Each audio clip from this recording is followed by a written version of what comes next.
ሰላም ጤና ይስጥልን ውድ ቤተሰቦቻችን፣ ይህ የኤማ ሚዲያ ነው። በኤማ ሚዲያ መንፈሳዊ ክንውኖችን በጉራጌኛ በአማርኛ የምናቀርብበት የዩቲዩብ ቻናል ይሆናል።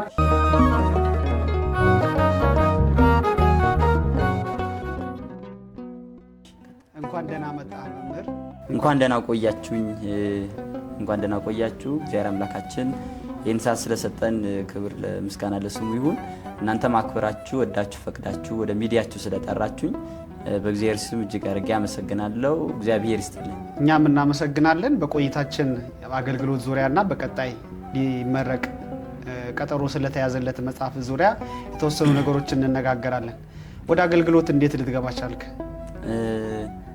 አመሰግናለሁ። እንግዲህ አገልግሎት ቤተክርስቲያን ዘርፈ ብዙ አገልግሎቶች ዘርፈ ብዙ ስራዎች አሏት።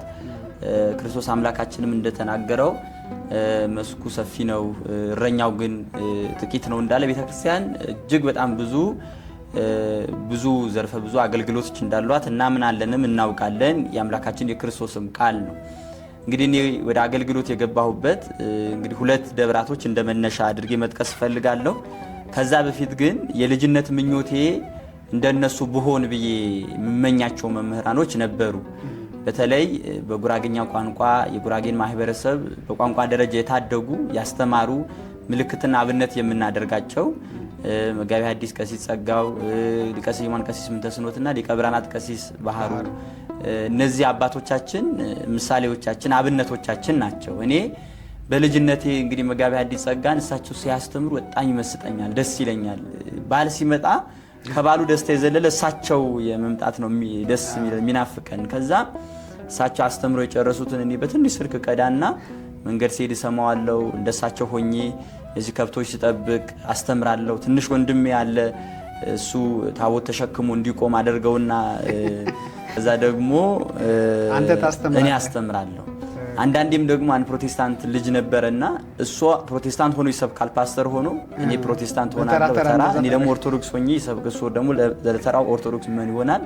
አንዳንዴ ደግሞ ሲለን እንደ ጫወታው ይሄ ባህር ዛፎች ምናምኖች እንሰብክ ነበር እንደ ምእመን አድርገን።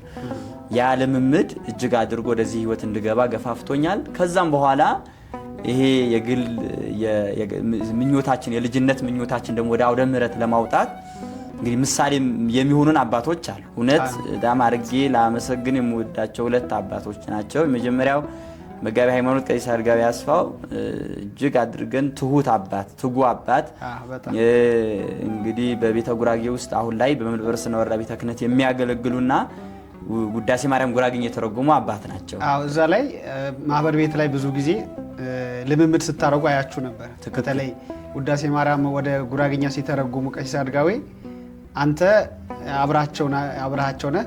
ከዛ ሲደክማችሁ አውደ ምሕረት ቆመ ስታስተምር ብቻህን እሳቸው ቁጭ ብለው አንተ ስታስተምር አያችሁ ነበር። ይሄን ጋር የተያያዘ ነገር ካለ እናነሳዋለን። ያው የእሳቸውን እንትን በመጽሐፍም ላይ የተወሰነ ለመጥቀስ ሞክሬያለሁ። አገልግሎት ላይ የሆነ ምሳሌ ሊገፋህ የሚስብህ ሰው ሊኖር ይገባል። እሳቸው እንደዛ ናቸው ነው ብዬ ማምነው። ምክንያቱም ይወደዳሉ፣ እንደኛ ደብር ይከበራሉ፣ ይፈራሉ፣ ይደመጣሉ እሳቸው እና ደግሞ ከልጅ ጋራ ልጅ ሆነው እኛን ያሳድጋሉ። እሳቸው እንደተባለውም እኔ ሳስተምር ቁጭ ብለው ይሰማሉ። ይሄን አስተካክል ይላሉ። እንግዲህ ወደ ዋናው ወደ አውደ ምሕረት ቆሜም እንዳስተምር ያደረጉኝ እሳቸው ናቸው ብዬ አምናለሁ። እሳቸውም ናቸው እንዴት ከተባለ ይሄ የመናፍቃን ጥያቄዎቻቸውና መልሶቻቸው የሚል ኮርስ አስተምረውናል። ያን ኮርስ ልክ ከሰጡን በኋላ ደግሞ እሳቸው እዚህ አዲስ አበባ ትምህርት ለመማር ሲመጡ ያን ስልጠና የማስተማር ዘዴ በጎን ለጎን የማስተማር ዘዴ ሰጥተው እንድንለማመድ አደረጉ። እኔ የዛኔ ትንሽ የትምህርት እድል ያው 5 ደቂቃ 10 ደቂቃ አስተምር ተባልኩኝ፣ አስተማርኩኝ። ከዛም በኋላ ደግሞ ወገበቻ ደብረ ቀርሜሎስ ገዳም ሄደን አውደ ምሕረት እኔ የዛኔ ድቁና አልተቀበልኩም እና 2008 2009 አካባቢ ከልጆች ጋር ከዲያቆናት ጋር እነሱ ሊቀድሱ ይሄዳሉ፣ እኔ ደግሞ ለማስተማር ይሄዳለሁ። በዛ አደግን። ደብርም ላይ ያደግኩኝ መጣሁኝ። ሌላ ደግሞ ምህሬ ኤፍሬም አምሃ ነው ሁለተኛ ለአገልግሎት እንድገባና እንዳስተምር ያደረገኝ። ፍልሰታ ኮርስ ለመስጠት ይመጣል። ከዛም ደግሞ ያስተማረው ኮርስ ለ10 ደቂቃ አስተምሩ ይለን ነበረ። በግድ እንድናስተምር ፍርሃት እንድናስወግድ ይሄ ዓለም አገልገል ትህትና እንዳልሆነ ያስተማረን መምህር ነው። እምቢ ማለት መድረክ ላይ ቆሞ የእግዚአብሔር ቃል መናገር ትህትና ለመሆኑን አገልግሎት ትህትና መሆኑን ያስተማረን መምህር ነውና እነዚህ ናቸው አብነቶች ለማለት ነው። መምህር ኤፍሬም አማጋ እዛው ጋር ምን አቋለው እሱ በአማርኛ ያስተምርና በቀጣይ ሲመጣ ሪቫይስ ሲደረግ በጉራጌኛ ከመሃል እያስነሳ እንድናስተምር ያደርገን ነበር። እሱ ላይ የተያዘ ነገር አለው በጣም መምህር ኤፍሬም እኔ እውነት ለመናገር ለቤተ ጉራጌ የተሰጠ መምህር ነው። ምክንያቱም ይሄ ዘረኝነት ያላጠቃው ቤተክርስቲያን እጅግ አድርጎ የሚወድና በቋንቋ ይገልገል የሚል አሁን አንዳንዴ እኔ ልታይ እኔ ልድመቅበት እኔ ልክበርበት የማይል ነው። ቤተክርስቲያን ትክበር ምእመናን ይገልገሉ ብሎ የሚያገለግል መምህር ነው መምህር ኤፍሬም እና እሱ ያስተምራል። አስተምሩ ይላል። ማህበራትም አሁን ኮርስ የሚሰጣቸው ማህበራትም እንደዛው ነው የሚያደርገውና አንዱ መነሻችን እሱ ነው ለማለት ነው። እንግዲህ ለማስተማር ለመውጣት ለማወቅ ለማገልገል መነሻችን እሱ ነው ለማለት ነው እሱ ያነሳውት። ግሩም ነው። ከአገልግሎቱ ጎን ለጎን ስራ አለ፣ ከስራው ጎን ለጎን አገልግሎቱ አለ። ሁለቱን እንዴት አጣምረህ መሄድ ቻልክበት ወይም እንዴት ማስቀጠል ቻልክ? ግሩም ምናልባት ይሄ ሳነሳ አገልግሎትና ስራ ሁለቱም ለማስኬድ እውነት ለመናገር በጣም ብዙ ፈተናዎች አሉ። እኔ እንግዲህ የጉራጌ ማህበረሰብ አብዛኛው የሚታወቀው ወጣቱ ወደ አዲስ አበባ ሲመጣ እንግዲህ ሊማር ተምሮ ደግሞ ሄዶ አገር ቤት ለማገልገል ሳይሆን ለስራ ቤተሰብም ሲልከን እንደ ጎረቤታችን እንድንመስል ነው። ለምሳሌ እኔ ቤተሰብ የመጀመሪያ ልጅ ነኝ። ለቤተሰብ ከኔ ነው ብዙ ነገር ይጠብቃል። ተውታርስ ወይ እስከመባል ነገር አለ። እዚህ አዲስ አበባ መጣህ ማለት ደግሞ የግድ ለእናት አባት የሆነ ነገር መላክ አለ። አንተ እኮ ምንም ነገር የለህም እኮ እናት አባት ግን ግዴታ ይጠብቃል ካንተ ማለት ነው። እንዳደገ ሰው ይጠብቋል። ትክክል። አሁን ልጅ አዲስ አበባ ሄደልኝ ሚለውን ያንተ እድገት ከዛም ጎን ለጎን የሆነ ነገር ይመጣልኛል። ካላመጣ ደግሞ ያ ቶነኋት የነሴ የሚባለው ነገር አለ አይደል? እሱ እንዳይመጣ አንተም ከጎረቤት እንዳታንስ ሁለቱንም አብረህ ታስኬዳለህ። እኔ ዋናው ነገር ወደ አገልግሎቱ ለመግባት እፈልጋለሁ። የልጅነቴ ምኞት ስለነበረ እንደ ጸጋው ማስተማር ስለምፈልግ ግን እነዚህ ነገሮች በጣም እጅግ ቻሌንጅ አድርገውኛል። ቤተሰብ ቶሎ አልተቀበለኝም፣ አላመነበትም። ምክንያቱም በዚያ ያህል ቤተሰብ ያገለገል ነው የተጠቀመ ቤተሰብ የለም እንደ ጎረቤታችን ማለት ነው። እንደ አካባቢያችን ይሄ ካህን ሚለውንትን አገልጋይ ሚለውንትን እንደ ድሃ እንደ ተራቆተ ነው የሚታሰበው። ስለዚህ እኔ ሌሊት 11 ሰዓት ለስራ እነሳለሁ እስከ 6 ሰዓት እስከ 7 ሰዓት ሰራና 7 ሰዓት ደግሞ ቅዱስ ጳውሎስ መንፈሳዊ ኮሌጅ ሄጄ ስነ መለኮት ትምህርቴን እከታተላለሁ። በዛን እንደዚህ ያደረኩኝ የሄድኩኝ ነበር። እሺ ወደ አገልግሎቱ እንግዲህ ገብተሃል። በአገልግሎት የገጠሙ ፈተናዎች ካሉ ብትጠቅስልኝ። አመሰግናለሁ። ቅድም አያይዤ ለመግለጽም ከስራ ጎን ለጎን የሚሉ ነገር ከጠቀስኩኝ አገልግሎት በጣም የተፈተንኩበትና ዛሬ ደግሞ ወደ ኋላ ይሄ ተመልሼ ሳየው እጅግ አድርጌ የምደሰትበት ነው። እውነት ለመናገር በአገልግሎት ብዙ ፈተናዎች ገጥሙኛል። ብዙ ፈተናዎች ገጥሙኛል ማለት ከዚህ በኋላ ፈተና አይገጥመኝም ለማለት አይደለም፣ ወይ አገልግሎት እጨርሻለሁ ለማለት አይደለም። ምንድነው አንደኛ የገጠሙኝ ፈተናዎች እኔ እንደው ሰው ግልጽ እንዲሆንለት ውስጣዊ ፈተናና ውጫዊ ፈተና ቢልክፈላቸው። የመጀመሪያው ውጫዊ ፈተና የሚባለው አንደኛ ኢኮኖሚ ነው። ለምሳሌ እየተማርክም እየሰራህም የቤት ኪራይ እየከፈልክም እናት አባቶች እየረዳህም እየበላህም እህት ወንድሞችም እያገዝክም በጭራሽ እስከ 6 ሰዓት ሰርተህ አትችለው። ወደ አገልግሎት ስትመጣ ደግሞ አገልግሎቱ ገና ጀማሪ ነው፣ አልታወቅክም አገልግሎት ላይ። አሁን ይሄ ትልቅ ፈተና ነው። አገልጋይ ነውም ለማለት ደግሞ ፊዚካሊ ደግሞ ማንነት ያስፈልጋል። መወፈር፣ የሆነ ጺም ማብቀል። በእኛ የተለመደው የሆነ ወፈር ያለ ለየት ያለ ሰው ነው። ከተጓዡ በተለይ ጉዞ ስንሄድ ወፈር ያለ ወይ ጥሩ የለበሰ መሆን መቻል አለበት። ከሚጠራህ አካል በእድሜ አንተ መብለጥ አለብህ። በእድሜ አንተ ስትገኝ እሱ ማን ነው ትታማለህ እና እንመጣበታለን። ይሄን የሚያሳየን ዋናው ትምህርቱን ነው ማሰብ ያለብን። ትክክል። አሁን ሁለት ነገር ብቻ መጠንቀቅ ያስፈልጋል። እኔ ከወፈሩ ሰዎች ጋር በልጫሉ ለማለት ሳይሆን የገጠመኝን ፈተና ለማንሳት ያህል ነው። አሁን ሰው ወደዛ እንዳይረዳብኝ ነው። ብዙ ነገር ይጎለኛል፣ ግን ትልቁ ፈተናዬ ነው ብዬ ማስበው ሰውነቴ ይሄ ሰው የሚጠብቀው አገልጋይ ብሎ የሚያስበው መወፈር አለብህ፣ ጺም ማብቀል የሆነ ነገር ያስፈልጋል። እና የገጠመ በዛ የተያያዘ ነገር የሚያስቁኝ ነገሮችና እስከ ሳስባቸው የሚያዝናኑኝ ነገሮች ስላሉ ይጠቀሱ። አሁን ውጫዊ ምለው ቅድም እንዳልኳችሁ ኢኮኖሚ ነው። አንዳንዴ ለመማር እንግዲህ የሆነ ነገር ያስፈልጋል። ትምህርት ቤት ከፍለህ ነው የምትማረው። የቤት ኪራይ አለብህ። እነዚህ ከቨር የሚያደርግልህ የሚችልህ ሰው የለም። እኔ እሰራለሁ። ያም የምቀበለው ገንዘብ ለዛም ይሆን አይደለም ለትምህርቱ ማለት ነው። ለቤት ኪራይ ይሆን ምግብ አለ። አንዳንዴ ከጓደኞች ጋር ተጠግቼ እየበላሁ ምሳ ይበልቼ ደግሞ አንዳንዴ ስለው ቁርስም ልዘል እችላለሁ ወይ ደግሞ ምሳ ልዘል እችላለሁ። ከስራ ስወጣ ሮጬ ደግሞ ደብተሬን ይዤ ወደ ክላስ መግባበት ጊዜ ነበረ። የአንዱ ትልቁ ፈተና ነበር። ከዛ ይሄ አለባበስ ላይ ደግሞ ይሄ እንትን አልነበርኩ ማለት ከኢኮኖሚ አንፃር የለህም ምትለብሱ የለም የተሻለ ነገር አትለብስም። ሰው ደግሞ ጽዱ ሆነ ፕሮቶኮል ጠብቀህ ነው ሊያይህ የሚገባው። አገልግሎት ስትሆን የሚጠብቀውም ያ ነው። ራስህ ካልጠበቅ የምትለብሰው ነገር ሳይኖር ሲቀር ደግሞ ሰው በዛ ልክ አይጠብቅህም። እኔ ያልለበስኩት መልበስ ኃጢአት ነው ሳይሆን ስለሌለኝ ነው የዛኔ። ስለዚህ አንዱ ፈተና እሱ ነበር። ሁለተኛ ደግሞ እንዲህ እንዳልኩህም ሰው ላይ ደግሞ አብዛኛው ሁለት አይነት ሰው ነበር እኔ ጋር። አንደኛ ለምን የሚለኝ ሰው ገና ነህ ህደግ ምን አንቀለቀለ አሁን ተማር። አሁን ይሄ አይነት ሰው ምን አይነት ሰው መሰለ? አንደኛ ይሄ በቃ ትመነፍቃለህ፣ ቶሎ ትሰበራለህ። በጣም እይታ ሲበዛብህ ደግሞ ትኩራራለህ አይነት ነገር ነው። ለራስ አስቦ ነው። ትክክል ናቸው። ለአገልጋዩ ታስቦ ነው። በእርግጥም ያዘናጋል። ትክክል። ሁለተኛ ደግሞ አይ መቀበር የለብህ ሚልህ ሰው አለ። ውጣ መቀበር የለብህ። መርካቶ ከለመጥ ስራ ላይ ብቻ ካተኮርክ ትረሳዋለህ። የብዙዎች መውደቅ ምሳሌ ይሄ ስለሆነ ነው። በጣም ብዙ አቅም ያላቸው በጣም ብዙ ጉልበት ያላቸው ወንድሞች በዚህ ምክንያት የቀሩ ስላሉ ማለት ነውና ግፋ፣ ውጣ፣ ሂድ፣ በታ ሚልህ ሰው አለ። ቆይ ተረጋጋ፣ ስከን፣ ረጋበል፣ ብሰል ሚልህ ሰው አለ። እና እነዚህን ቻሌንጅ አድርጎ መሄድ የራስ ተነሳሽነትና ጉጉት ይጠይቃል። እኔ አሁን የአገልግሎት ጉጉት ባይኖረኝ እናትዬ ምን ይፈጠር ነበር መሰለ? አብዛኛው ሰው ከመቶ ወደ 75% ተረጋጋ ነጋዴ ሆነ ነበር። ነጋዴ የሚሆን ሰው አንደኛ የቤተሰብ ግፊት አለ። ቤተሰብ ካንተ ይጠበቃል አይደል? አገልጋይ ስትሆን ደግሞ የምታገኘው በጣም ጥቂት ነገር ነው። የለም እውነት ነው። ጓደኞች ደግሞ ሰርተው ሲለወጡ አንተስ ሚልክ ሰው ይበዛል። ስለዚህ አሁን ትልቁ ነገር ምንድነው? እነዚህ ሁሉ ነገሮች ቻሌንጅ አድርጌ ወጣው። ከዚህ ከፈተናዎቹ ጋር በተያያዘ አንድ ጊዜ መጋቢ ሃይማኖት ቀሲስ አድጋዊ የነገሩኝ ነገር ትዝ ይለኛል። እሳቸው ለአገልግሎት ሌላ ቦታ ተይዘው ሌላ ተደራቢ አገልግሎት ሲመጣባቸው አንተን እንደላኩህና አንተ ጋር ደግሞ የገጠመህ ነገር እንዳለ ነግረውኛል። ምንድን ነበረ? ሁለት ነገር ነው። አንደኛ እንግዲህ ትምህርት ክፍሉ አስቀምጦኝ ወረደ ተቀብሎኝ ወደ መኪና ይዞ ወደ መኪና አስገባ። ቦርሳ ይቀበሉሃል ምናምን ክብር ነው። አሁን እየለመድኩት ስመጣ አልፈቅድም እንጂ ያው ይቀበሉሃል አንቱ ምናምን ይሉሃል። እንግዲህ ጺም አላበቀልኩም። ሆነ ተሰነ ጺም አለች ውፍረትም ጨመርኩ። የዛኔ በጣም ልጅ ነኝ። ፊቴም ያናህል የበሰ ዝርስ የርሽና ሆብ እንደው ያ ነው። እሱ እንኳን ትንሽ ነገር እኮ ነው። ይሄ ሳትሰማው የምትባለው ብዙ ነገር ሊሆን ይችላል።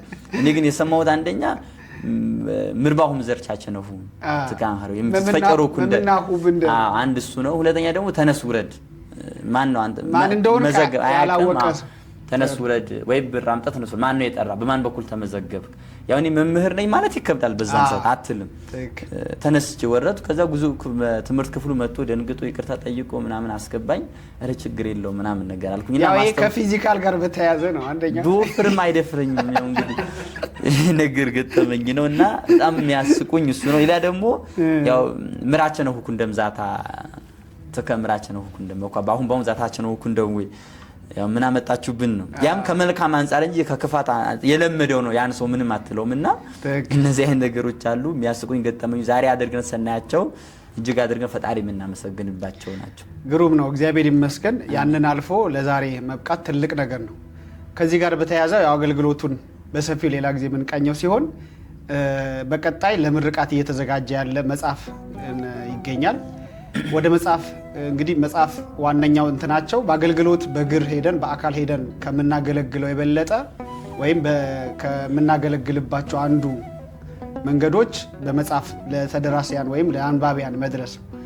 በጉራጌኛ መጽሐፍ ደግሞ በብዙ ሰው አልተለመደም። አብዛኛው የጉራጌ ቤተሰብ ማህበረሰብ በአማርኛ ሊጽፍ ይችላል። አንተ ግን በጉራጌኛ መጽሐፍ እየጻፍክ እንደሆነ ሰምተናል። ስለዚህ ስለ መጽሐፍህ የተወሰነ ነገር ብትለን። ወይም መነሻ ሀሳብህ ምንድነው? በጉራግኛ መጽሐፍ እንድትጽፍ ያደረገህ ነገር ምንድነው?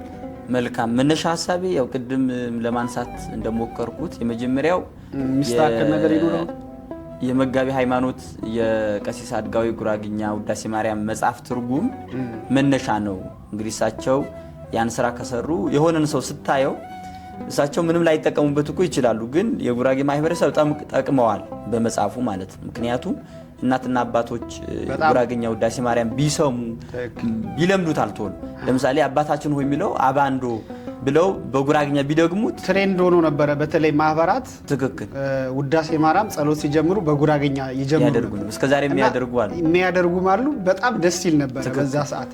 አሁን ግን እየተረሳ መጥቷል። አንተ ደግሞ በጉራግኛ መጽሐፍ እየጻፍክ ስለዚህ ናትዬ አሁን ምንድነው እነዚህ ሰዎች እኛ አባት ይሄን ሰርተዋል። አንድ ምሳሌ ሆኑን ማለት ይቻላል ብለን እንድናስብ በቋንቋ መጽሐፍ ይቻላል ብለን እንድናስብ አንድ ምክንያት ሆኑን። ከዛኔ ዋናው ለመጽሐፍ ደግሞ ያነሳሳኝ ምንድነው ያው ለብዙዎቻችን መውጣት በተለይ ለጉራጌ ማህበራት መነቃቃት እንዲሁም ደግሞ ትሁትና ተወዳጅ መምህራችን መምህር ኤፍሬም ነው። መምህር ኤፍሬም አማሃ ራጉኤል የሚያገለግለው እሱ ይፈልጋል። በቃ ቅድም ለማንሳት እንደሞከር ነው በቋንቋ ማስተማር በጣም ብዙ ጥቅም እንዳለው ይናገራል። እኔ አሁን ሁለት ነገሮች እዚህ ላይ ማትኮር የሚፈልገው ቋንቋውን ማሳደግ አለ፣ ምዕመናንን ደግሞ በቋንቋቸው ማስተማር አለ። ወጣቱ ተጠቃሽ የሚያደርገው መጽሐፍ ያገኛል ማለት ነው። እኔ ያሰብኩት አንደኛ መምህር መነሻ ሰጠኝ፣ ጻፍ ሌላ እኮ ሀሳብ አይጠበቅብህ፣ የምታስተምረውን ወደ ቤተክርስቲያን ሄደ የምታስተምረውን በዓላቶችህን ጻፍ አለኝ። ጀመርኩት እንግዲህ መጽሐፍ ጀመርኩት። ከዛም በኋላ ደግሞ እኔ የሄድኩኝ ያስተማርኩኝ ይጠይቁኛል አባቶች ምንድነው የምታነበው ጉራጌኛ ስታስተምር መጽሐፉ የትኛው ነው ሲሉኝ እኔ ምንም ማነበው መጽሐፍ የለኝም።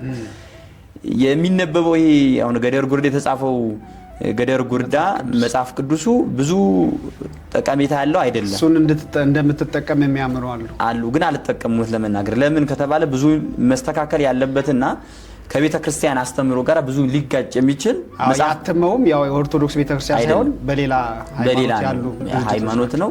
የኦርቶዶክስ ቤተክርስቲያን አይወክልም።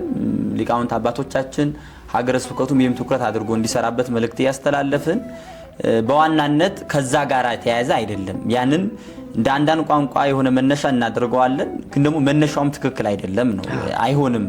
አሁን ደግሞ ቢያንስ አሁን ያለው ገጠር ያሉ ወንድሞቻችን ሰንበት ተማሪዎች አባቶቻችን ካህናት ይሄን መነሻ ካገኙ ምዕመናንን በቋንቋ ማስተማር ይችላሉ። ይሄን ከማሰብ የነገው ትውልድ ቢያንስ ያስተምራል። ማህበረተኞቻችንን ዛሬ 10 ደቂቃ 20 ደቂቃ ጉራጌኛ አስተምረው ነገ እኮ ለመስቀል አገር ቤት ይሄዳሉ። የመንደር ጉባኤ ይዘጋጃል። ዛሬ ይዘውት የሄዱት ቃል እግዚአብሔር እዛ ይሄን አንበው ለመተርጎም ከተቸገሩ ቋንቋው ደግሞ ከዚህ በፊት በመጽሐፍ ደረጃ ስላልተዘጋጀ ለመተርጎም ስለሚቸግር እንግዲህ ተርጉሞ ቢያነቡት ቢያስተምሩበት ብዙ ይሆናል ማለት ነው። የተጻፈው እንግዲህ በቻሃ ዘይ ቢሆንም ቅርብ ነው። የቻሃው የኖርም የጌቶም የሌሎችም ቅርብ ያማከለ ስለሆነ አይቸግርም አይከብድም ነው መግባባት ይቻላል። ስለዚህ እነሱም ተደራሽ ለማድረግ ዋናውና ተደራሽ በቋንቋ ምዕመናንን ማስተማር እንዲቻል አሁን ያለው ትውልድ ደግሞ ምክንያት ፈጥሮ ከቋንቋው እንዳይርቅ የተጻፈው መጽሐፍ የለኝም እንዳይል የሚያደርግ ነው። ስለዚህ ይህን ታሳቢ ማድረግ የተጻፈ መጽሐፍ ነው ለማለት ነው። ቅድም መምህር ኤፍሬም አማን ስታነሳ ነበር። መምህር ኤፍሬም ምንድነው በአማርኛ ያስተምራል። ኮርስ አብዛኛው ማህበራት ጋር ያስተምራል። ኮርስ ያስተማረውን ትምህርት ሪቫይዝ የሚደረገው ወይም በቀጣይ የሚከለሰው በምንድነው? በጉራጌኛ ነው። ትክክል። ያ ሊያደርግ ያሰበው ያው ጉራጌኛ ለምደን እናት አባቶቻችን ለማስተማር። ትክክል። ስለዚህ ይሄን እንደመነሻ የጠቀመህ ነገር አለ አንተ? በጣም እሱ እንኳን አይደለም መምህሩ ራሱ መነሻ ነው፣ የመጽሐፉ መነሻ ነው። ሁለተኛ ደግሞ በግድ ነው እጁ ስቦ የሚያወጣው ሰው አለ። እንግዲህ ውዳሴ ማርያም ሰላም ለኪ ደግሞለት አስተምር ብሎ ጸሎት እናድርግለት ብሎ አስተምሩ ብሎ የሚገፋፋቸው ወንድሞች አሉ። እጅግ አድርጎ ለመጽሐፍ የገፋፋኝ የሱ የ10 ደቂቃ የኮርስ ዝግጅት ወይም ደግሞ የኮርስ ክለሳ አድርጉ የሚለው ነገር ነውና እሱ ነው ዋናው ነገር። መጽሐፉ የሚያተኩረው በምንድን ላይ ነው? ለምሳሌ በነገረ መለኮት፣ በታሪክ፣ በስርዓት ወይስ ሁሉንም ባጠቃለለ መልኩ ነው? አዎ መጽሐፉ አጠቃላይ ሁሉንም ያጠቃለለ ነው። ምናልባት እንደ መግቢያ መጽሐፉ አጠቃላይ ይዘት ሃይማኖታዊ ነው፣ መንፈሳዊ ነው። ያ ሆኖ ሳለ ለሁሉም የሚሆን ነው። ለምሳሌ ከፍ ያለ የትርጓሜ መጽሐፍ ብቻ አይደለም፣ ታሪክም ነው። አብዛኛው ፓርቱ ታሪክ ነው። ታሪክ ስንል የቀድሞ የቅዱሳን አባቶቻችን ታሪክ ነው። በዓላቶቻችን የሚዳስስ ነው። አሁን ጠቅለል ባለመንገድ መጽሐፉ ለመግለጽ የተሞከረበት የሃይማኖት ኤማ ወይም የሃይማኖት መንገድ በሚል ነው። አሁን ያለምን ተባለ አጠቃላይ ሃይማኖት ኤማ ሰው ወደ እግዚአብሔር የሚደርስበትና እግዚአብሔር ወደ ሰው የሚመጣበት መንገድ ሃይማኖት ከሌለ ደግሞ እግዚአብሔር ደስ ልታሰኝ አትችልም፣ መልካም ስራ ልትሰራም አትችልም። ሃይማኖት ደግሞ ከእግዚአብሔር የምትገናኝበት ድልድይ ነው። እግዚአብሔር ደግሞ አንተን ጸጋ የሚሰጥበት መንገድ ነው። ስለዚህ በሃይማኖት መንገድ ነው ቅዱሳን የተጓዙት። በዓላቶቻችን የምናከብረው የእግዚአብሔር ድንቅ ስራም የምናስበው ዳዊት እግዚአብሔር መታሰቢያውን አደረገ እንደሚለው የሰራቸው ድንቅ ጹብ በቅዱሳን ላይ አድሮ የሰራቸው ጹብ የሚሆኑ ስራዎችም የምናስብበት የምንዘክርበት አንዱ የሃይማኖት መንገድ ስለሆነ ጠቅለል ባለ መንገድ የሃይማኖት መንገድ ተባለ። ከዛም በኋላ ደግሞ ታሪክን የሚገልጥ ነው። ታሪክ መግለጥ ማለት ተክለ ሃይማኖት አባታችን እንዲህ ታሪክ ፈጽሟል፣ ቅድስት ክርስቶስ ሰምራ፣ ቅድስት አርሴማ እንዲህ ተጋድላለች። አሁን ይሄ ታሪክ እንዲህ ሆናለች ብለን ነግረን ታሪክ ብቻ ሳይሆን ወደ ሰው መገልበጥ። እኛ ከቅድስት አርሴማ ምንማረው ምንድነው? ባላቶቻችን የሚያተኩሩት እንደዛ ነው። ዛሬ እኔ ቅዱስ ጊዮርጊስ ገድል ተነግሮኝ ከቅዱስ ጊዮርጊስ ምማረው ምንድነው የሚለው ነገር ወጣቱ ካልተነገረው መስማት ብቻ ይሆናልና ወደኛ የምንወስደው የምንወስደው ፍሬና የምንማረው ትምህርት ምንድነው የሚለውን ለማብራራት የተሞከረበት መጽሐፍ ነው። እንደዛ ነው። ስለዚህ በአጠቃላይ ሁሉንም ያማከለ ነገረ መለኮቱም ታሪኩንም አንድምታውንም ትርጓሜውንም ያካተተ ነው ማለት ነው። በዋናነት ተደራሽነቱ ለማን እንዲሆን ነው ታስቦ የተሰራው? እንግዲህ ምናልባት እዚህ ላይ ቅድም ባነሳነው ጥያቄ ለማንሳት ያህል የመጽሐፉ ዲዛይኑ ምናልባት መነሳት ካለበት ከላይ እንግዲህ በማዕበል የተሞላች ቀጥ ያለች መንገድ ከዳርና ዳር ማዕበል ያለባት ከርቀት የምትታይ በብርሃን የተሞላች ቤት አለች። ከዛ ደግሞ እግዚአብሔር ወልድ አለ። ከዛ ነው መስመር ላይ ቀጥ ያለች መንገድ ብዙ ሲጓዙባት ነጭ የለበሱ ሰዎች ሲጓዙበት መብራታቸው አብርተው የሚያሳይ ነው። አሁን ይሄ በአጠቃላይ ሃይማኖት መንገድ ነው። ትንሽ ጠመዝማዛ ነገር አለችባት። ይሄ ከቨር ቤጁ ከላይ ያለው ከቨሩ የሚያሳይ ነው። ምንድነው የሃይማኖት መንገድ መሆኗ ያልተቋረጠች እንደዚህ መሆኗን መንገዷ ያልተቋረጠች መሆኗ የሃይማኖት መንገድ ቀጥ ያለች እንደሆነች የሚያሳይ ነው። አንድም ደግሞ እንደዚህ ይሄ መዳረሻ ሃይማኖት መዳረሻና መነሻና መድረሻ አለው። መነሻውም እግዚአብሔር ነው፣ መድረሻውም ወደ እግዚአብሔር ስለሆነ ያንን ለመግለጥ ነው። ከዛ ደግሞ ከዳርና ዳር ማዕበል አለባት ማለት የሃይማኖት መንገድ በማዕበል የተሞላች ናት። ፈተና፣ ውጣ ውረድ፣ ችግርን፣ ሰቆቃን፣ ስደትን፣ ስድብን፣ መከራ የበዛባት የቅዱሳን መንገድ ስለሆነች ያንን ለመግለጽ ናት። ከዛ ያንን ያቺ የብርሃን መንገድ የምትወስደው ያቺ ከላይ የምትታይ ቤት ስለሆነች እንግዲህ ከቨሩ ላይ በደንብ ያዩታል አድማጮቻችን። ከላይ የምትታየዋ ቤት እንግዲህ ሰማያዊቷ ኢየሩሳሌም ለመግለጽ የተሞከረበት። እኛ ዛሬ በዚህ በውጣ ውረድ በማዕበል ውስጥ አልፈን ወደዛቿ ቤት እንገባለን ነው። በቃ በፈተና ውስጥ በችግር በሰቆቃ በእንግልት ውስጥ ብንሆንም በሃይማኖት ከጸናን ወደ እግዚአብሔር መንግስት እንደምንገባ የሚያሳይ ነው። አሁን ወደ ተነሳው ጥያቄ አጠቃላይ ሁሉንም ያማከለ ነው። የትኛው ማህበረሰብ እስከ ደቂቅ ትክክል ሁሉንም ያማከለ መጽሐፍ ነው ማለት ነው። የኦርቶዶክስ ተዋህዶን አስተምሮ በራሱ ቋንቋ በጉራጌኛ ወደ ማስተማርና ማቅረብ ለምእመኑ ሃይማኖትን ጠንቅቆ ከመረዳት አንፃር ጠቀሜታው ምን አክል ነው? እውነት ለመናገር በዚህ ላይ ብዙ ማንሳትና ብዙ ማውራት ያለብን ይመስለኛል። ይህ ስናወራ ግን ከሁለት አይነት ሐሳቦች መጽዳት ያስፈልጋል። የመጀመሪያ የኔ ቋንቋ ብቻ ነው ንጹህ፣ የሌላው መወራት የለበትም። ቋንቋን እንደ ቅዱስ አድርጎ መጠቀም ይሄ አግባብነት ያለው አይደለም። አሁን ኦርቶዶክሳዊ እይታ ልክና ስርዓት መጠን አለው አይደል? ቀኖና ስንል ስርዓት ልክ መለኪያ ማለት ነው። እንግዲህ መንፈሳዊ ህግ ናት በራሷ ቀኖና ማለት ነውና ምን ለማለት ነው? ልክ አለን ነው። በጣም ጥግ የወጣን አይደለንም፣ እታችም የወረድን አይደለን። ስርዓት አለ። ለምሳሌ እመቤታችን በጣም እንወዳታለን።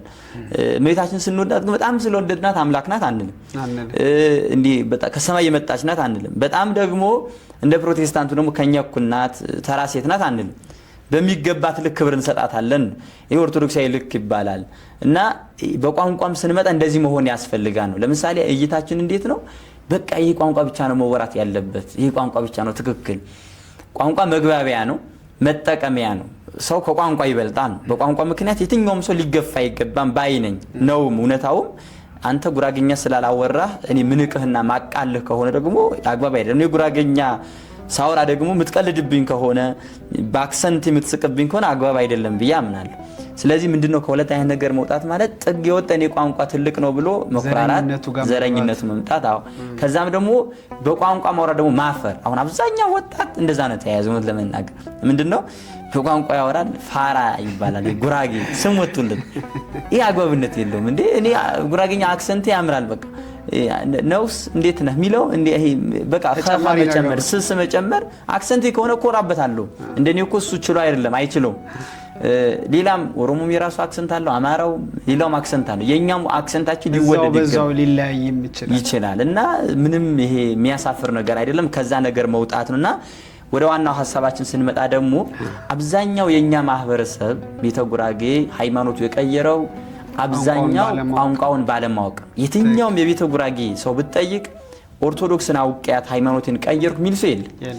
ፕሮቴስታንት የሆነው አብዛኛው ማህበረሰባችን በምን ምክንያት ይመስላል? እናት ፕሮቴስታንቱን አምኖ ሳይሆን አምኖ አይደለም ኦርቶዶክስ ላይ ስላስተማሯቸው። በጣም ትክክል። ለምሳሌ ሁለት ነገር እኔ መጽሐፉም ላይ ለመጻፍ የሞከርኩት የቤተ ጉራጌ ሰው ሃይማኖት እንዴት ቀየረ ስል አንደኛ ይሄ አብሮ ያሉ መስተጋብሮች ጋር አብረው ነው የሚደረጉት። ለምሳሌ ፕሮቴስታንት መዝሙሩ ሲያወጣ የመዝሙሩ ከጉራጌኛ ዘፈን ጋር ከባህሉ ጋር ገብቷል የሚያውቀው እንትን ጋር አብሮ መጣ። እናቶች ደግሞ ይሄንን ሰምተው አንጎራጎሩት፣ ተመስጠው ከሃይማኖት ወጡ እንጂ ስለ ኦርቶዶክስ ታሪክ፣ ባህልን፣ እውነትን፣ ቀኖናን፣ ዶግማን፣ ትውፊትን አውቀው የወጣ አንድ ማህበረሰብ የለም።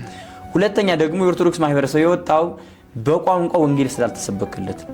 ፕሮቴስታንት የበለጠን በዚህ ነው። እኛ ይሄ የመታዩ ፍርዝዝ የሚበላው ታውቃለህ አይደል? መነሳት ያስፈልጋል አሁን ማለት ነው። ይሄ እኛ መነሳት ሁሉን ነገር ኖሮን ግን ያልተጠቀምንበት ቋንቋው ላይ ብንሰራ እኮ እናትና አባቶቻችን ብናስተምራቸው አይወጡ።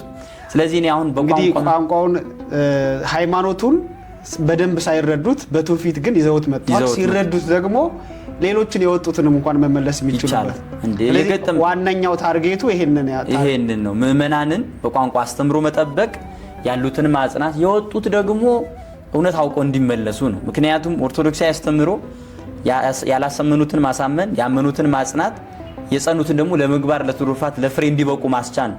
ስለዚህ የወጡትን ወደኛ መሳብ ትልቁ ዋናው ጠቀሜታ በቋንቋ ማስተማር ነው። ሃይማኖቱን ቢረዱ ወደ ሌላ ሃይማኖት አይሄዱም ነበር የሚለው ነው። እግዚአብሔር ይስጥልን። በተለይ ጉራጌኛ ቋንቋ ላይ ከነገረ መለኮት አንፃር የግዕዙንም የአማርኛውን ወደ ቋንቋ ለማምጣት የሚቸግሩ ብዙ ቃላቶች አሉ። ከዚህ እነዚህ ጋር የገጠሙ ፈተናዎች ካሉ ብታሳውቅ። እንዳልከውም ለምሳሌ ቋንቋ በራሱ ላይ ገልጻቸው የሚችሉ ድሃ የሆኑ ቃላቶች አሉ። አሁን ጉራጌኛ በተለይ ብዙ አይገልጹም። የግዕዝ ሊቃውንት ወደ አማርኛ ሲተረጉሙ አማርኛው ድሃ ነው ይላሉ። ግዕዝን የገለጸውን ያህል አማርኛው አይገልጸውም። ስለዚህ ግዕዙ ብንጠቀም ይሻላል የሚሉ አሉ። በተመሳሳይ ደግሞ አማርኛውም የገለጸው ወደ ጉራጌኛው ስንገለብጠው ደግሞ እጅግ አድርጎ የሚጎዳን ነገር አለ ማለት አይገልጽ። ለምሳሌ እንደው አድማጮችም ግልጽ እንዲሆንላቸው መጽሐፉ ላይ ማስፈራ ያለው ለምሳሌ መለኮት እንላለን። መለኮት ምን ብለው ጉራጌኛ ላይ መተርጎም ይከብዳል። ሁለተኛ ደግሞ እግዚአብሔር ወልድ ስጋን ተዋሃደ ወደ ጉራጌኛ ተርጉመው ይሄኛው ስጋን ተዋሃደ አተረጉመው በሰርተ ደረብ ለበሰ ነው የሚሆነው። በሰርተ ተረፍ ለበሰ መዋሃድ ይከብዳል። ያው ሁለተኛ ደግሞ ፍጹም አምላክ ፍጹም ሰው ስትገልጽ አሁን የስርም ይግዘር የስርም ሰው የሚለው እንዴት ይቀርባል። ከዛ በቅንፍ ደግሞ አሁን ያለው ወጣት ይሄ ስለማያውቀው የጥንቱን ጉራጌኛ ስለማያውቀው ይሄን ማለት ነው ትለዋል። ከዛ ከቦታ አንፃር ለምሳሌ ብሔረ ሕያዋን ብሔረ ብፁዓን የሚባሉ እነዚህ ራሳቸውን የማስቀመጥ ስራ ሰራ። አሁን ከዛ ደግሞ አሁን አረገ የሚለው እግዚአብሔር ወደ ላይ ይግዘር ፈን ወጣ አሁን አይገልጸውም። በደንብ አድርጎ አረገን አይገልጸውም።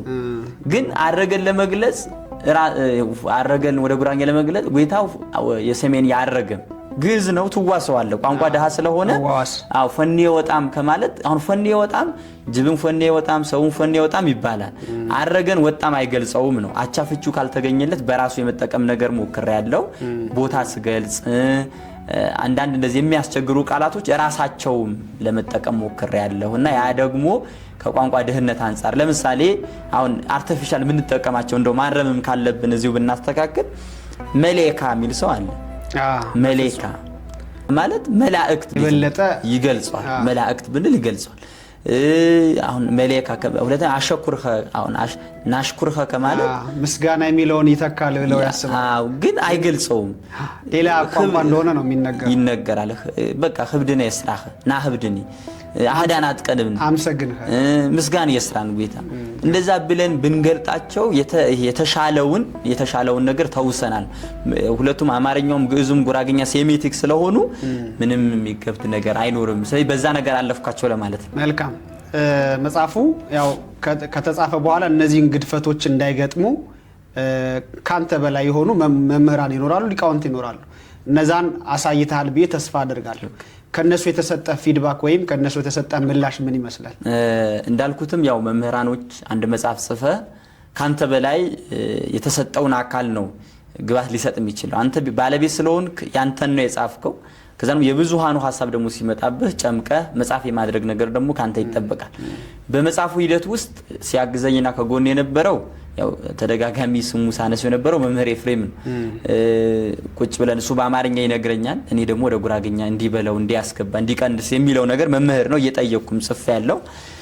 ከተጻፈ በኋላ እንዳልከውም ከተጻፈ በኋላ ደግሞ እንግዲህ ቤተክርስቲያን ያመነችባቸው ቤተክርስቲያን ደግሞ በቋንቋ የምትጠይቃቸው አባት ብለ የምታከብራቸው ትልልቅ አባቶቻችን በተለይ በእኛ በጉራጌ ማህበረሰብ ዘንድ የሚወደዱ የሚከበሩና የሚደመጡ የሚፈሩ አባቶች አሉ።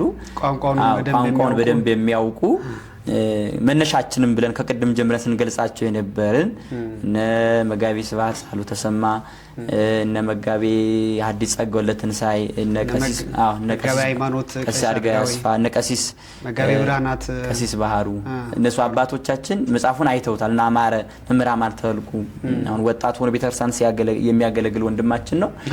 እነሱ አይተው ግባት ሰጥተዋል። ከቋንቋው አንፃር እንግዲህ ፊደሎችን ምኖችን እንግዲህ ዶግማዊ ቀኖናዊና ትውፊታዊ ሃይማኖታዊ እንከን እንዳይኖርበትና ጉርለት እንዳይኖርበት እነዚህ አባቶች የተቻላቸውን አድርገዋል። ከሃይማኖታዊ ከዶግማዊ እና ከትውፊታዊ ከኦርቶዶክሳዊ አስተምህሮ እንዳንወጣ ከፊደሉም ከምኑም እነዚህ አባቶች የራሳቸው የሆነ ግባት ሰጥተዋል። እኔም የአባቶች ምክር ተቀብዬ መጽሐፉ ላይ አስገብቻለሁ። አርም ያለው ራሴ መሻሻልም ያለባቸው ነገሮች ተሻሽለዋል። ያ ማለት ግን እንከን አይኖርበትም ማለት ደግሞ አይደለም። እንከን አይኖርበትም ብለን ደረታችን ነፍተን ማውራት የምንችለው ዶግማዊነቱ አንፃር ከሃይማኖት አንፃር ምን ፍቅር የለበትም ብለን እናወራ እንችላለን። ግን ፊደላት ለምሳሌ ይሄ ጨጓራ ነው የምንለው ሲታጠም ቶሎ አይነጣም ባንድ መጽሐፍም ትክክል መጽሐፍም ደግሞ እንደዛ ነው። ደጋግሞ ሲታጠም ሁለተኛትም ሶስተኛትም ሲኖረው ከአድማቢያን የተቀበልከውን ግባት ተቀብለህ ነው የምታነበው። እና አድማጮችም ተመልካቾችም አንባቢያንም ሊረዱኝ የሚገባው ነገር የፊደል ጉድለት ይኖራል። የፊደል ጉድለት የጨመርኳቸው ፊደል ሊኖሩ ይችላሉ፣ የቀነስኳቸው ሊኖሩ ይችላሉ። ለምሳሌ አንድ ፊደል ተመሳሳይ ፊደል ሊገባበት ይችላል። ጉራግኛም ስለሆነ ይከብዳል እና በዚህ ሊረዱ እንጂ እንግዲህ መስተዋት እንዲሆኑ ሊያሳዩን ይገባል። እንግዲህ የትም ቅርብነን መጽሐፉ ላይ የትኛውም ጉድለትና ክፍተት ቢኖር ከምዕመናን ከአንባቢያን የራቅን ስላልሆንን ደውለው ይሄ ምን ማለት ነው ማለት መጠየቅ ይችላሉ ነው። እግዚአብሔር ይስጥል። አንደኛው ትልቁ ፈተና የሚባለው ጉራግኛ በራሱ እንግዲህ በቅርብ ባህልና ቱሪዝም የሰራው ከወልቂጤ ዩኒቨርሲቲ ጋር ተባብሮ የሰራው አንድ ኪቦርድ አለ ወይም ሶፍትዌር አለ። ያንን እንደ መነሻ በማድረግ የጉራግኛ ቋንቋን በቤተ ጉራጌ እየተሰጠ ይገኛል። ሆኖም ግን እንደ ቤተ ክርስቲያናችን ስንመጣ ቋንቋውን የማይገልጿቸው ፊደላት አሉ ወይም ነገረ መለኮትን የማይገልጿቸው ፊደላት አሉ። በቋንቋው መግለጽ ማንችላቸው ፊደላቶች አሉ። እነዛ ፊደላቶችን እንዴት አድርገህ ነው የገለጽካቸው? ያስቸገሩ ነገሮች ካሉ በዛው እንድትገልጽ። መልካም። ቅድም አንተ እንዳልከው እንግዲህ ጉራጌ ባህልና ቱሪዝም የሚባለው በቋንቋው አሁን ላይ እየሄደበት ያለው ነገር ጥሩ ነው። እንግዲህ በድምጸት ያዘጋጀው አለ፣ በኪቦርድ ያዘጋጀው አለ። መነሻ ነው፣ ደስ ይላል። ከዚህ ፊት ያልነበረ ነገር ነው፣ አሁን የተጀመረ ስለሆነ ልናበረታታ መታረምም ያለበት ነገር ካለን እናርም፣ ሀሳብ ልንቀበልና ልንሰጥ የሚገባ ነገር ነው። ልናመሰግን እንወዳለን። ወደ ሃይማኖቱ ትምህርት ስንመጣ ደግሞ መታየትና መገለጥ አለበት ብሎ አሁን እንዳልከው ማይገልጹ አሉ። ለምሳሌ አሻ ለመጻፍ ሸ ፊደል አይታወቅም የለም ኪቦርዱ ላይ አልተገለጸም። አሁን ድምጸት የተዘጋጀ በድምጽ የተዘጋጀ ነበር። አሁን ኪቦርድ ላይ ያለው ሄና ድምጹ ላይ ያለው ሄ ተመሳሳይ አይደሉም፣ ልዩነት አላቸው። አንድ ሁለተኛ ደግሞ ወደ ሃይማኖታዊ ይዘት ስናመጣው ደግሞ ሐመሩሃ የሚባለው ይሄ ሐመሩሃ የሚባለው የመጀመሪያው ሐሌታው ሃ ማለት ነው። እሱ ሃ አልተጻፈም። እሱ ሃ አልተጻፈም ማለት ለምሳሌኛ ሀልኦተ እግዚአብሔር እንላለን። ቤተክርስቲያን እኮ ፊደል ስትጽፍ እነዚህ ፊደላት በጠቅላላ ትርጉም አላቸው አይደል? ስያሜ ያላቸው። ትክክል። አሁን ሀልኦተ እግዚአብሔር ነው የመጀመሪያው ሃ የሚያሳውቀን። እሱ ሃይማኖትን እንጽፍበታለን። ተመልከት፣ ተክለ ሃይማኖት ለመጻፍ እሱ ሃይማኖት ያስፈልጋል። ሃይማኖት ለመጻፍ እሱ ሃ ያስፈልጋል። እሱ ሃ የለም ማለት ጉራጌኛ ላይ እንግዲህ ከቤተክርስቲያን አስተምህሮት ጋር ይጣላል ማለት ነው። ስለዚህ ይሄን የሚያዘጋጁ ወንድሞች ይሄንን በቅንነት አይተው ቢያርሙት የሚል መልእክት አስተላልፋለሁ።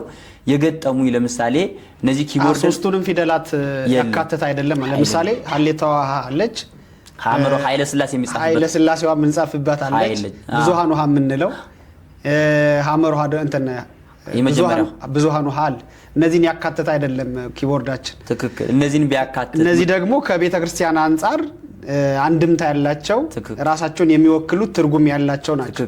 ስለዚህ ትልቁ ፈተና የነበረው አንዱ ፊደላት እሱ ነበር። አዎ ለምሳሌ ቅድም አንተ እንደነገርኩ አሻ ሚለው ሞት ሚለው ሞተም የሚለው ፊደል እስከ ቅርብ ጊዜ ድረስ አሁን መጽሐፉ ድጋሚ ነው የጻፍኩት ማለት ይቻላል። አንድ ከጨረስኩት በኋላ አሁን ሞ ብዬ ነበር የጻፍኩት እና ኪቦርዱ ሳገኘው ገና ድጋሚ ማረም ነገር ተሰርቷል።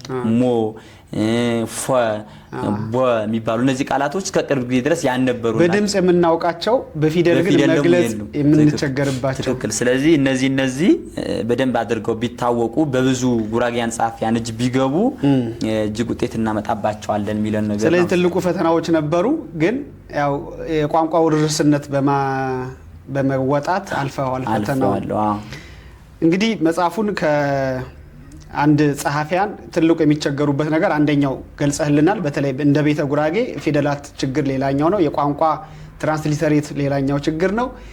ዋነኛው ነገር ደግሞ የሚታሰበው ብዙ ጽፈህ ከዛ ለዚህ ለጻፍከው ነገር ርዕስ መስጠት ደግሞ ትልቁ ችግር።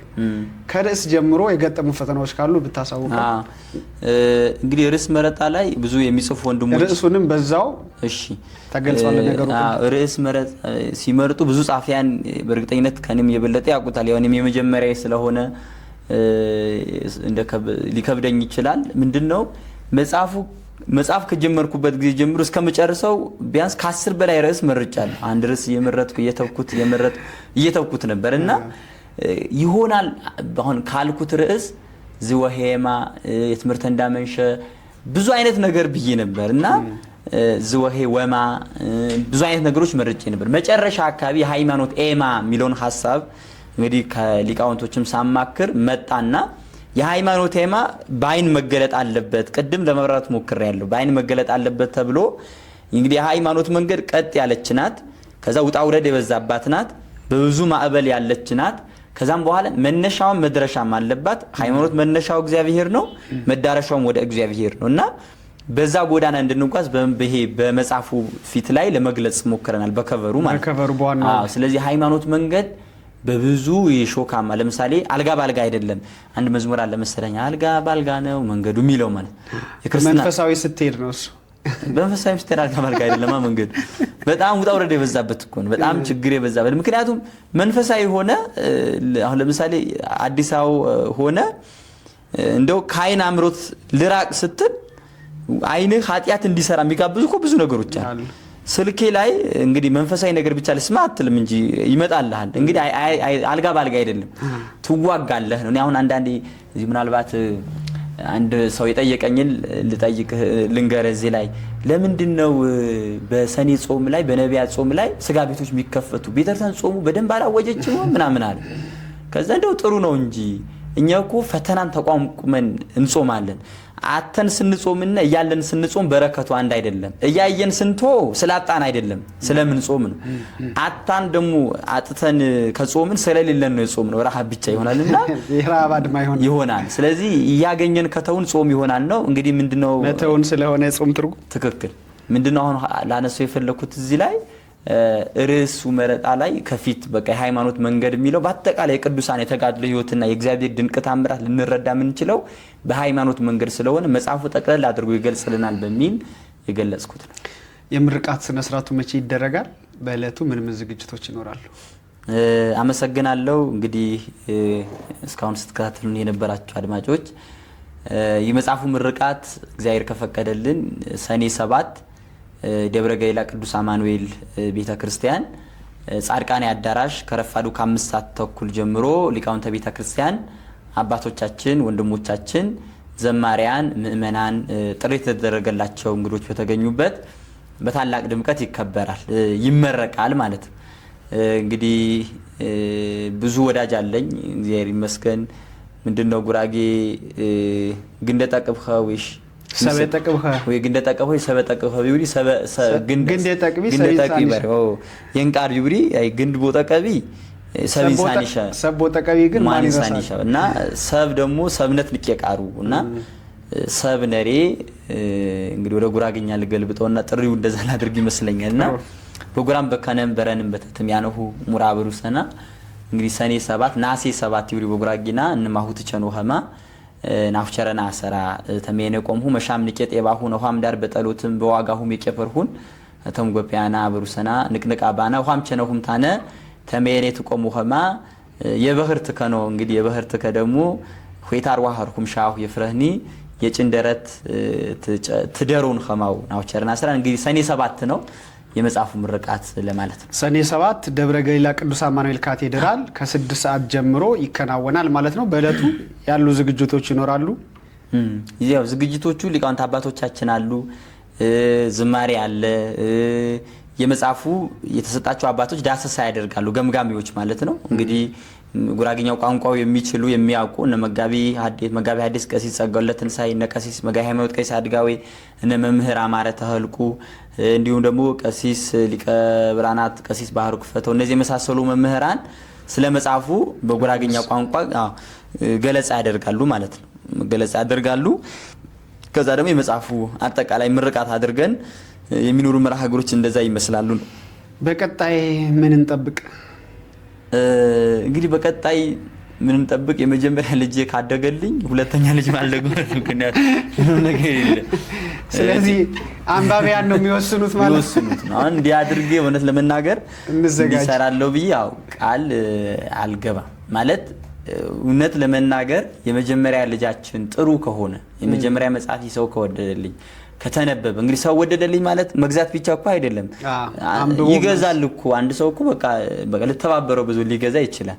ከዛ በላይ ግን አንቦ ብንጠቀምበት፣ አንባቢያን መምህራን ብናፈራበት፣ የጉራጌኛ ሰባኪያን ብናበዛበት፣ በቃ አንቦ የሚያገለግል ቋንቋውን አውቆ የሚያገለግል ወጣት ብናፈራበት እኔ በእውነት እግዚአብሔር ምስክር ነው እጅግ አድርጌ እግዚአብሔር የምመኘው ጸሎትም ይሄን ብዙ አገልጋይ እንዲበቃ ማድረግ ነውና ይሄን ቢያደርጉልኝ ከዛም በኋላ እንደሆነ ቢፈቅድልኝ እግዚአብሔር ደግሞ የእመቤቴ መልካም ፈቃድ ቢሆን ቅዱስ ባሏል ፈቃዱ ቢሆን ምንድነው ማስበው ስለ እመቤታችን መጻፍ ፈልጋለሁ። በተለይ በጉራጌኛ ይሄ የማርያም ዘውየ የማርያም ከረ ማርያም ኤቦ እነዚህ በደንብ አድርገው መጠናት ያለባቸው መዳስ ያለባቸው አይደሉም። እናትና አባቶች ይሄ አሁን እኮ ይባላል ወማካ የማርያም የወረች ምሽት በቤት የጓደነረው ይብላለች የጓደነረው ይበራ የጓደነረው ይብላለች ጠግባ ስለመጣች እኮ አሱ በማርያም ለት ምናክል ጠግባ እንደመጣች ምናክል ሪች እንደሆኑ በዓሉ ያመለክታል። ስለዚህ በዓሉ ምን ያህል እንደሚከበር አሁን የጠገበችው አይደለም እኮ ማየት ያለብን እንድትጠግብ ያዘጋጁ የጠሯት አካል ማርያምን እንዴት አድርገው እንደሚያከብሯት ማርታ ዘግዴ የምኬር ቀን ራሱ አባቶች አሁን ይሄ በደንብ አድርገን መዳሰስ ያለበት ነው። እሱን በደንብ አድርጌ መጻፍ ፈልጋለሁ ጽፈዋለሁም ወደፊት እግዚአብሔር ከፈቀደ እዛ ላይ ነው ትኩረቴ። የበኩር ልጃችን እንደምን ማድረግን እንውለድ። እስካሁን ለነበረን ሰዓት እያመሰገንን ለመላው ኦርቶዶክሳውያን በተለይም ለጉራጌ ማህበረሰብ የምታስተላልፈው መልእክት ካለ? አመሰግናለሁ። የጉራጌ ማህበረሰብ የጉራጌ ኦርቶዶክሳዊ ወጣት በደንብ አድርገን ማድነቅ ያስፈልጋል። በተለይ ከተማ ያለው ማለት ነው። ሌላው ማህበረሰብ ሌላው ህብረተሰብ ሰርቶ ይለወጣል ለራሱ እውነት ለመናገር የጉራጌ ግን ወጣት ኦርቶዶክሳዊ በተለይ በዓላት ይላል ጉዞ ይላል። እንግዲህ አዲስ አበባ እኮ ደብራት መሳለም ይችላል።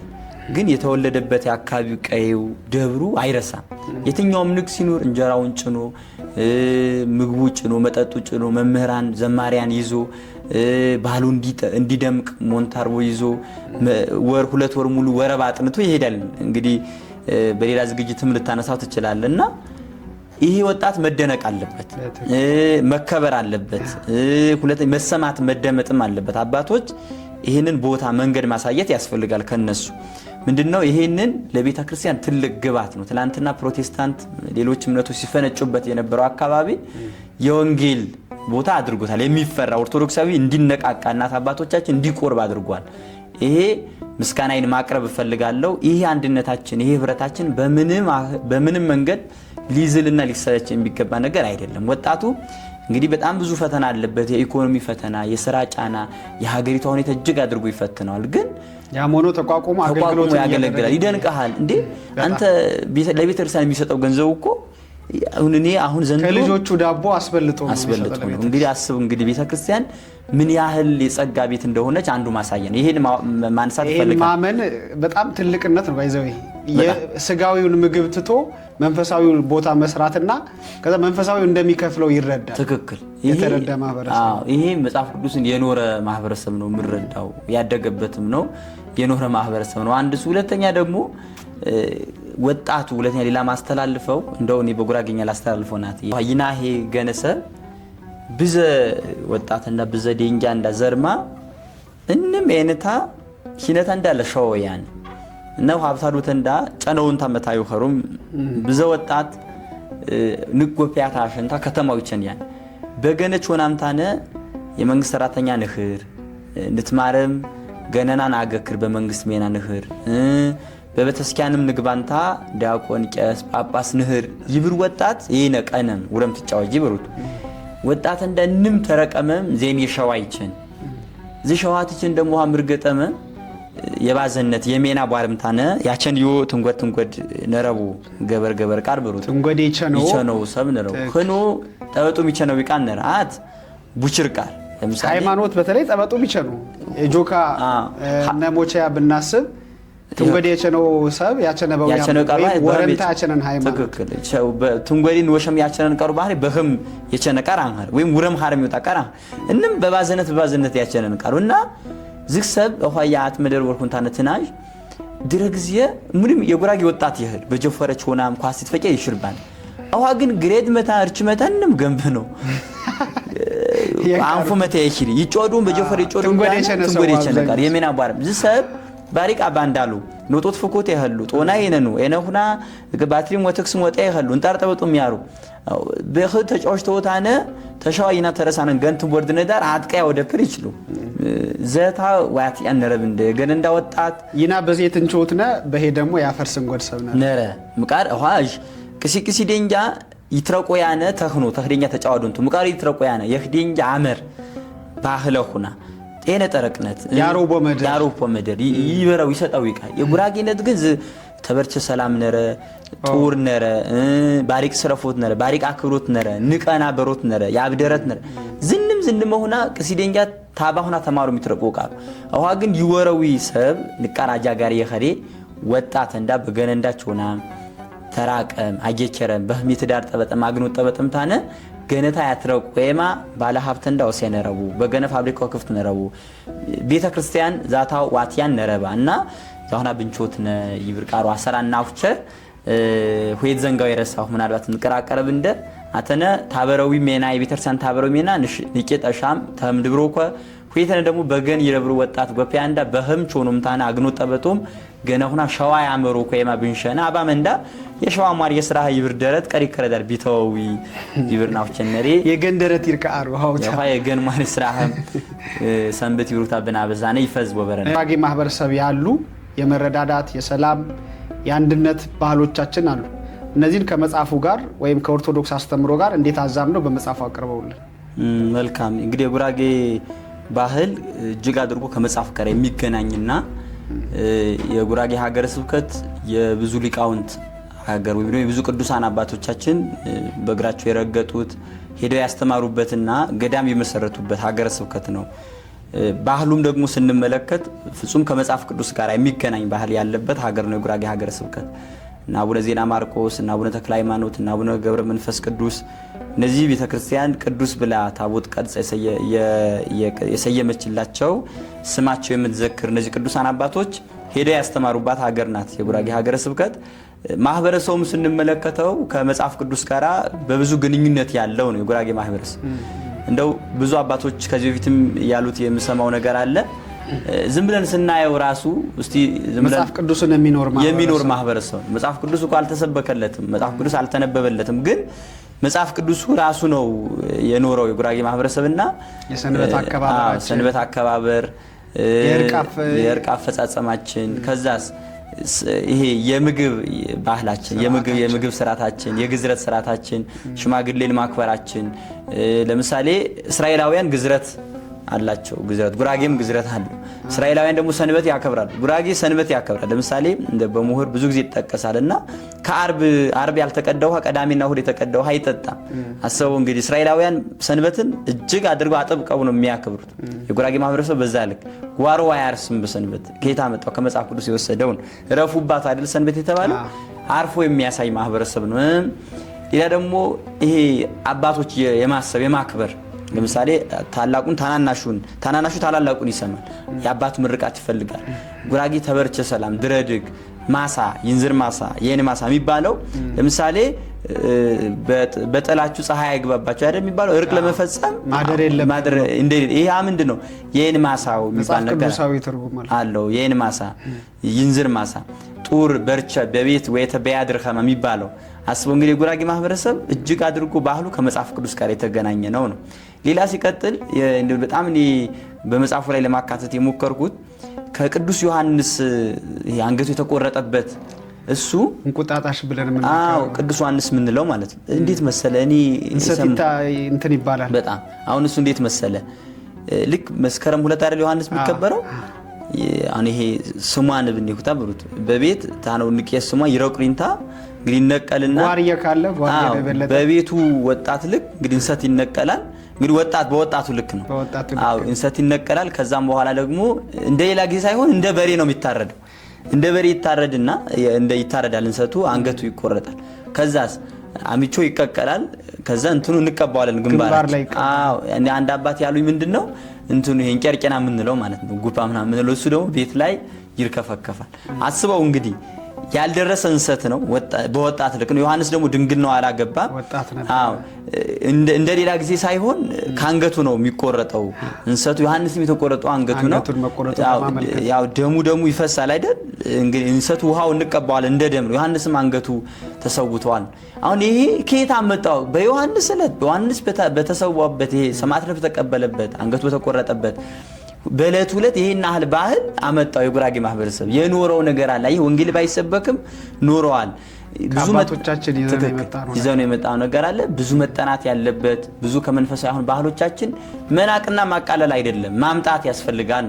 በመንፈሳዊት እንዲቃኝ ሃይማኖት ባህሉ እንዲጫነው ሳይሆን ቅድም ራሱ ሲያነሱት ነበር የማርያም ዘዊው የሚለው ራሱ ትክክል ሰባኪ የላቸውም። ግን ያልሄደችዋን ሴትዮዋ ለማርያምን ማክበር እንዳለባት እና የማርያምን ጽዋ መጠጣት እንዳለባት እየመከሯት ነው። ትክክል። ስለዚህ አስበው እንግዲህ የማርያምን ቀንዋን ራሱ ለይቶ ማክበርን በዛን ቀን መደገስ እድ የሚባለው ይሄ መብላት መጠጣትን ከዛ እየሄዱ ማርያም ይቦ ምናምን ብሎ መዘመርን አስበው እንግዲህ ከየት አምጥተው ነው መንፈሳዊ የሆነ ጊዜ ተሰበከላቸው ያልተጻፈ ሰባኪ በሌለበት የተነገራቸው በውርስ በትውፊት ይዘውት የመጡት ትልቅ ባህል አላቸው። ያን ባህል መጽሐፍ ቅዱሳዊ ነውና እንደዚህ ነገሮችን ለማስተያየት በርቸ ጡር ድረድ ጉርዳ የሚሉት ነገሮች ከተራት የሚሉ ነገሮችን መጽሐፉ ላይ ለማካተት ሞክሬያለሁ።